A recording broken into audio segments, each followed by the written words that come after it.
And we continue now with our live post-game coverage of the president's first State of the Union address. And joining me now with reaction is the former governor of Alaska, Fox News contributor Governor Palin. Governor, how are you? I'm doing great, Sean. Thanks for letting me be here. Well, we appreciate you being here. We're glad to have you on board. First of all, your initial reaction.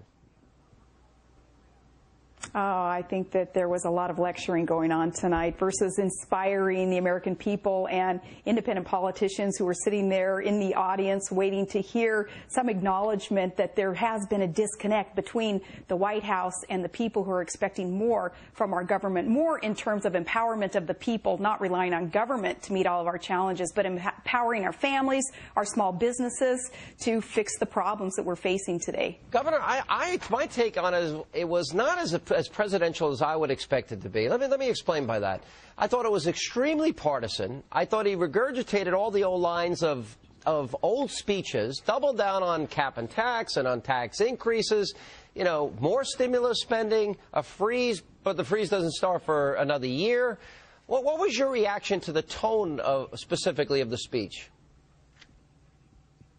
Well, again, not as inspiring as perhaps we're used to President Obama coming across as, but I think that that's an indication still of that disconnect between the people and the White House. He not understanding that, no, we don't want to just chill a little bit and cool a little bit on his health care plan. We want the thing killed because it's government takeover of about 1/6 of our economy. We don't want to see that go forward. So with an issue like that, still with that disconnect, I think that there was no way for him to come across as inspiring when he still is proposing those top-down big government solutions to the challenges that we're facing when the people want empowerment for our businesses, our families. You know, Governor, I took some notes as the president was speaking. He talked about, for example, the outsized influence of lobbyists, but he hired a bunch of them.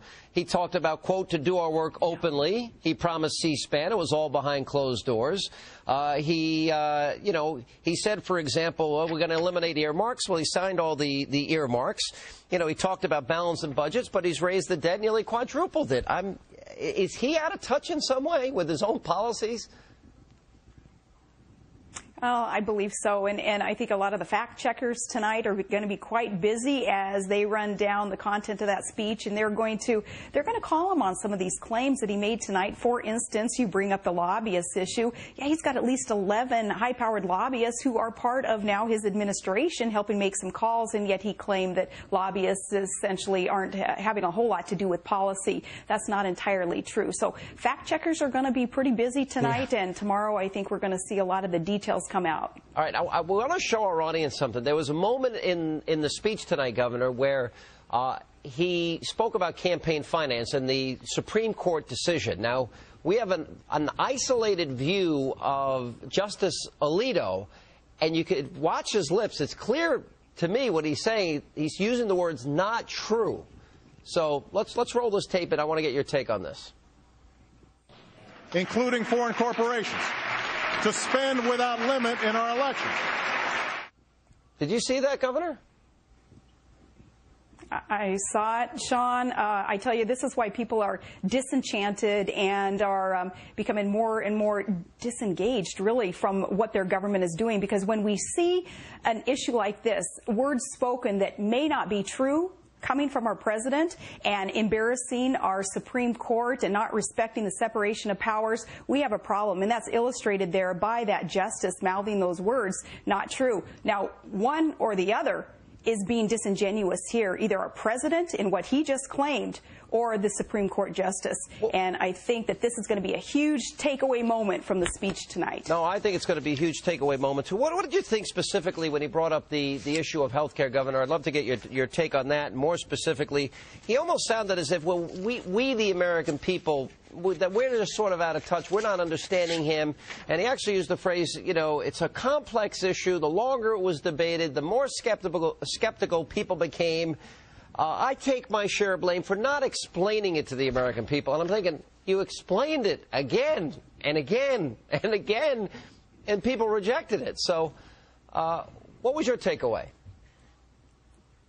Yeah, bingo, exactly that. Ever since about August, more and more Americans have paid more attention to what is in this health care bill, and more Americans are becoming more and more concerned about what we see in there. So it hasn't been a matter of he not being able to explain his policy with government takeover and mandation of health care, but Americans understanding what's in there, not liking it, and sending him that message via the 3 recent Republican sweeps in Virginia, in New Jersey, Scott Brown's election too, and the Tea Party movements, the town hall events, people sending that message to the president, namely health care being a focus on this.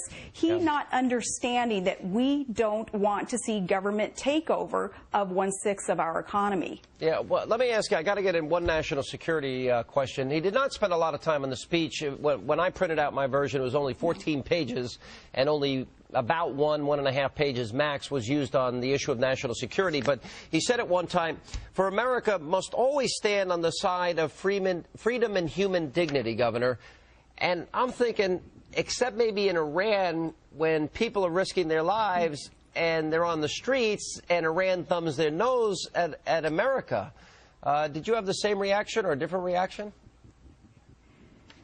Well, only about 10% of the speech being dedicated to the war on terror, and where we are with national security issues is quite concerning. But yeah, Iran now is a perfect place for him to, I guess, start to press that reset button, if you will, and say, okay, we are going to stand up for those who are craving democracy and freedom, and we're going to speak out. The United States of America is going to speak out in support of those who desire this freedom. Now, if he doesn't fulfill this, as he just claimed tonight, then more and more people are going to say, look, Mr. President, we cannot trust you. You've already broken so many promises. Don't go back on your word on this one.